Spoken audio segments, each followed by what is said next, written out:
ఎందుకు వాళ్ళ true up ఛార్జీలు బిల్లులో వస్తున్నాయి? నేను చెప్పానా అని చంద్రబాబు నాయుడు గారు విలేకరులను దబాయిస్తున్నాడు. ఆయన పవన్ కళ్యాణ్ గారేమో ఆ శాఖలో కింద మీద ఆయన కొట్టుకుంటున్నాడు. పంచాయతీరాజ్ శాఖ తప్పితే ఆయన తొంగి చోట్ల పక్కకి. అంటే చూస్తే కూడా ఆయనకు కూడా బాగా ఇదే సమాధానం చెప్పాలి కదా, మళ్ళీ ఈ మోసాలన్నిటికీ సమాధానం చెప్పాలి కాబట్టి అది చూసా ఏం చెప్పట్లా.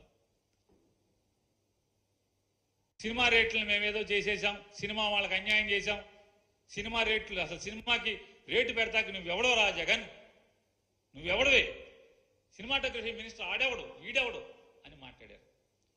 ఇవాళ జగన్మోహన్ రెడ్డి గారు ఏ జీవో అయితే సినిమా టికెట్ల రేట్లను నియంత్రిస్తూ ఏ జీవో తీసుకొచ్చామో అదే జీవో అనుసరించి ఆ జీవోకు లోబడే ప్రభాస్ గారు కల్కి సినిమాకి మీరు జీవో ఇచ్చారు కదా, మరి పీకేయాలి కదా మా జీవోని. సినిమా వాళ్ళు మీరు అన్నారు అంటే సినిమా వాళ్ళందరూ మీ కాళ్ళకాడికి రావాలా? రేట్లు పెంచి ఇష్టం వచ్చినట్టు పెంచుకోవచ్చు కదా, నువ్వెవడో టికెట్ల గురించి మాట్లాడి జనానికి ఇష్టమైంది కొనుక్కుంటారు బ్లాక్లో, మీకేంటన్నారు. మరి ఇవాళ ఏంటి, ఎందుకు ఆ జీవోని రద్దు చేయలేదు? ఆ జీవో ప్రకారమే జగన్మోహన్ రెడ్డి గారు ఇచ్చిన జీవో ప్రకారమే మీరు కూడా అదే జీవో ఎందుకు ఇచ్చారు? ఏదైతే జగన్మోహన్ రెడ్డి గారు చట్ట సవరణ చేశాడో ఆ చట్ట సవరణ మేరకే మీరు జీవో జగన్మోహన్ రెడ్డి గారు జీవోని కోట్ చేస్తూ మీరు మళ్ళీ కల్కి సినిమాకి జీవో ఇచ్చారా లేదా?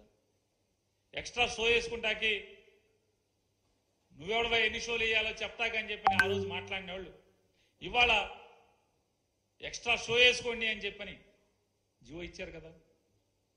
అంటే ఎందుకు నియంత్రణ? జగన్మోహన్ రెడ్డి గారి జీవోని ఎందుకు మీరు చింపేయట్లేదు? ఎందుకని మీరు ఆ జీవోని రద్దు చేయట్లేదు? అంటే మేము చేసింది కరెక్ట్ అనే కదా మీ ఉద్దేశంలో కూడా? ఇవాళ ఇన్ని దగా మోసం ఆ రోజు జగన్మోహన్ రెడ్డి గారు కూడా చెప్పారు. చంద్రబాబు నాయుడు గారు చేయబోయేది మోసాలే. ఖచ్చితంగా 2014 నుంచి 19 దాకా ఏ రకంగా మోసాలు చేశాడో, ప్రజల్ని మోసగించాడో అదే రకంగా మళ్ళీ మోసగిస్తాడు అని చెప్పాడు. ఖచ్చితంగా చంద్రబాబు నాయుడు గారు అదే రీతిలో ముగ్గురు కలిసి, వాళ్ళు చంద్రబాబు నాయుడు గారు అంతక్రితం వాళ్ళని షాడోలో పెట్టాడు, వాళ్ళ ముగ్గురు కలిసి ప్రభుత్వంలో ఉన్నారు, ముగ్గురు కలిసి మోసం చేస్తున్నారు. భారతీయ జనతా పార్టీ, జనసేన పార్టీ, తెలుగుదేశం పార్టీ ముగ్గురు కలిసి కూడా ఈ ఆంధ్ర రాష్ట్ర ప్రజల్ని వంచిస్తున్న దానికి ఉదాహరణలతో సహా చెప్పాను. ట్రూ అప్ ఛార్జెస్ తీసేస్తా ఉన్నారు, ట్రూ అప్ ఛార్జెస్తో బిల్లులు ఇస్తున్నారు. సినిమా వాళ్ళకి టికెట్లు మా తప్పన్నారు, అదే జీవోతో మీరు ఇవాళ సినిమా ప్రదర్శనలకి సినిమా రేట్లు పెంచుకుంటాకి మీరు జీవోలు ఇస్తున్నారు.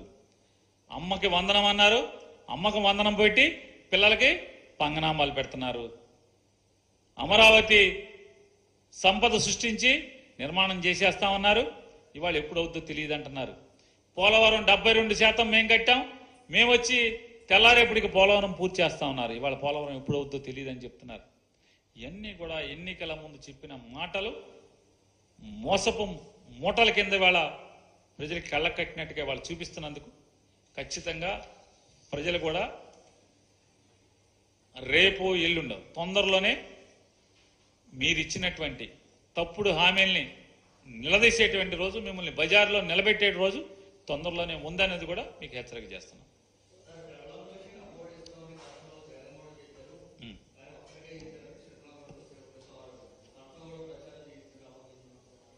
ఇప్పుడు షర్మిల గారు ఎక్కడున్నారు, ఏ పార్టీలో ఉన్నారు? సొంత పార్టీయా? కాంగ్రెస్ పార్టీ. కాంగ్రెస్ పార్టీ తెలుగుదేశానికి వ్యతిరేకమా అనుకూలమా? వ్యతిరేకమే కదా. అంటే కాంగ్రెస్ పార్టీ అనే పార్టీ వైఎస్ఆర్ కాంగ్రెస్ పార్టీకి, తెలుగుదేశం పార్టీకి, జనసేన పార్టీకి, భారతీయ జనతా పార్టీకి నలుగురికి వ్యతిరేకంగా రాజకీయాలు చేసేటువంటి పార్టీలో ఉన్నటువంటి షర్మిల గారు అనే ఆవిడ భారతీయ జనతా పార్టీ కలిసి ఉన్న ప్రభుత్వాన్ని వెనకేసుకొస్తూ ఒక ప్రతిపక్షంలో ఉన్నటువంటి పార్టీని గురించి డిఫెండ్ చేస్తూ, భారతీయ జనతా పార్టీ ప్రభుత్వాన్ని డిఫెండ్ చేస్తూ, వెనకేసుకొస్తూ, సమర్థిస్తూ, అధికారంలో లేనటువంటి ప్రతిపక్షంలో ఉన్నటువంటి ఒక రాజకీయ పార్టీని విమర్శించే స్థితిలో ఉందంటే ఆవిడ ఎవరి కోసం, ఎందుకోసం రాజకీయాలు చేస్తుంది? భారతీయ జనతా పార్టీ అలాగే తెలుగుదేశం పార్టీ ఈ ఇద్దరి కోసమే రాజకీయాలు చేస్తుంది, వాళ్ళిద్దరు సమర్థించడం కోసమే అనేది. ఎందుకంటే వైఎస్ఆర్ కాంగ్రెస్ పార్టీ మీరు మోసం చేశారా అని మేము మాట్లాడితే మాకు సమాధానం చెప్పాల్సింది ఎవరు? కూటమిలో ముగ్గురు ఎవడో ఒకటి సమాధానం చెప్పాలి. వాళ్ళ కూటమి ఎవరు సమాధానం చెప్పకుండా కాంగ్రెస్ పార్టీ మాకు సమాధానం చెప్తుందంటే, కాంగ్రెస్ పార్టీ మమ్మల్ని విమర్శిస్తూ భారతీయ జనతా పార్టీ తెలుగుదేశం పార్టీ ప్రభుత్వాన్ని సమర్థిస్తుందంటే, ఇక మీరు ఆ రాజకీయాలు ఏ స్థాయికి దిగజారి ఉన్నాయో, ఆ పార్టీ ఏ స్థాయికి దిగజారిందో దిగజారి రాజకీయాలు చేస్తాం. ఇక నేనేం సమాధానం చెప్పాల్సిన పని లేదు.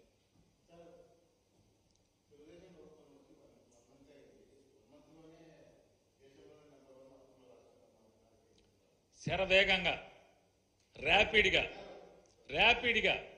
రోజులు లెక్కే కదా. ఈ రోజుకి ఎంత చేసావు? ఈ నెలలో ఎంత చేసావు?